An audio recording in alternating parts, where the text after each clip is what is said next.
All right, YouTube, let's go ahead and get to this. This is going to be a driving review in the various different modes that we have available to us. That would be Eco, Comfort, Sport, and Smart modes. We're going to start off in Eco, try and see if we can figure out what our average miles per gallon are going to be. And then from there, I'll give you some general feedback in terms of what the driving experience is like in each of the modes, as well as just in general. So let's go ahead and get started. I've planned out about a 5-mile loop, and that 5-mile loop is a combination of what I'd call urban driving and then highway. About a 60-40 split, with the 60 being the urban driving. So we're in eco mode right now, and I'm going to go ahead and just be quiet, let you guys hear everything, and then kick it into fast forward so that you're not having to watch all of this.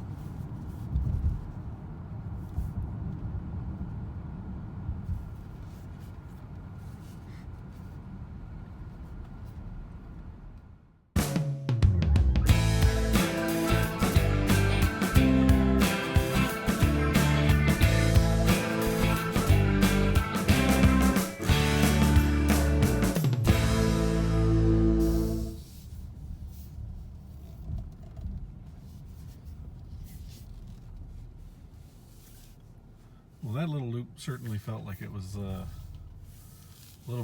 lot more city than the highway, but we still averaged 21.2 as a combined.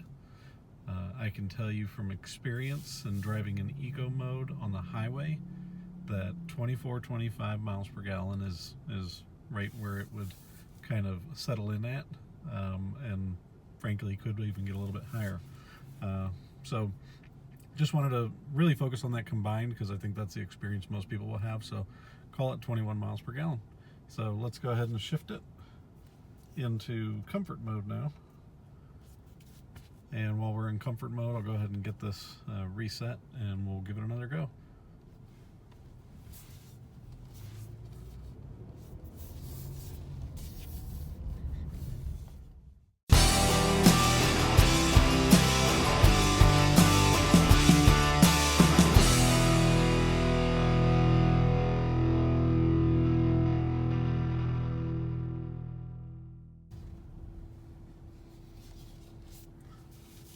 Okay, so 22 miles per gallon on that lap. Now keep in mind, I don't feel like we had nearly as many red lights, and I didn't get stuck behind traffic that was as frustrating, although I did almost get hit by a car that wanted to rear end me, and you know, people around here, interesting driving so far. It's kind of getting me a little annoyed. Anyway, we're gonna go ahead and switch modes. We're gonna go to sport mode now. I'll hit to reset. All right, we're all reset, and let's go. So that was 22 combined. I didn't expect much difference, frankly, between eco and comfort, because my understanding of the power distribution is that it's approximately the same. So I think the biggest difference would be maybe shift points that are programmed into the vehicle. And with this kind of driving, I would say those shift points in a small little unscientific test like this, not making a huge difference. So 21, 22 combined so far between our eco and comfort modes. And so right now we're in sport. Sport should actually let the engine rev a little bit more than normal. So let's see how this plays out.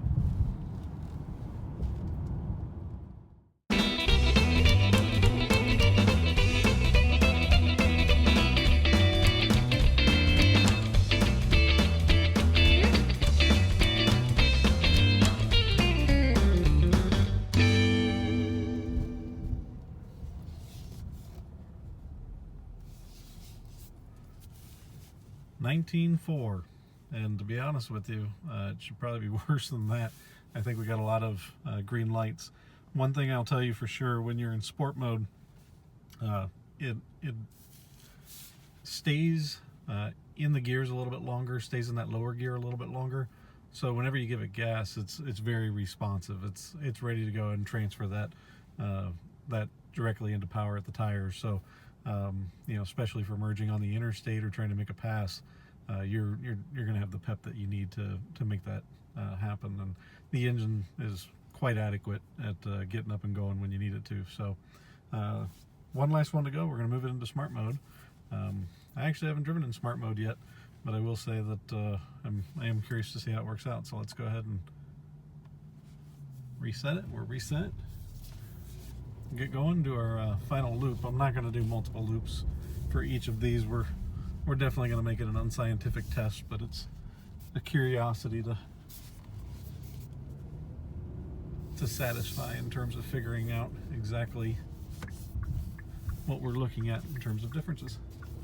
I'll be quiet again and talk to you when the loop is done.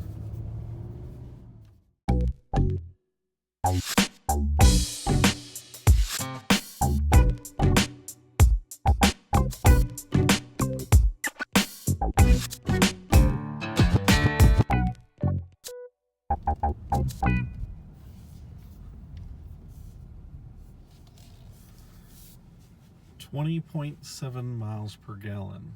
So let's go through this. I would obviously say that eco mode or comfort mode, you're going to get the best overall miles per gallon if that's what you're aiming for.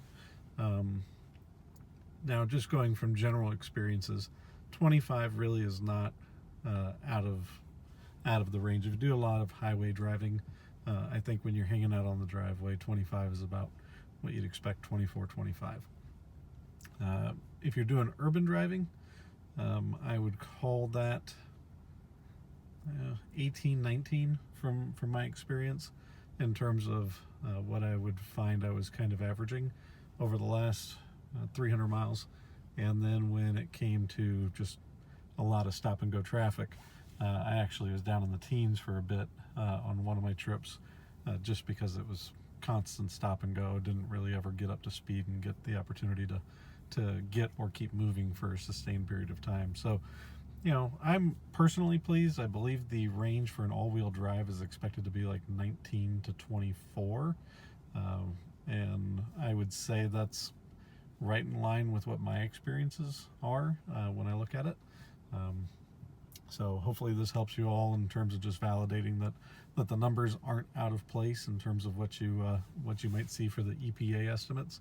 I think that's about accurate for anybody that does a combination of what I would call urban and highway driving. If you're a city driver, then expect less, or if you keep it in sport mode, definitely expect less.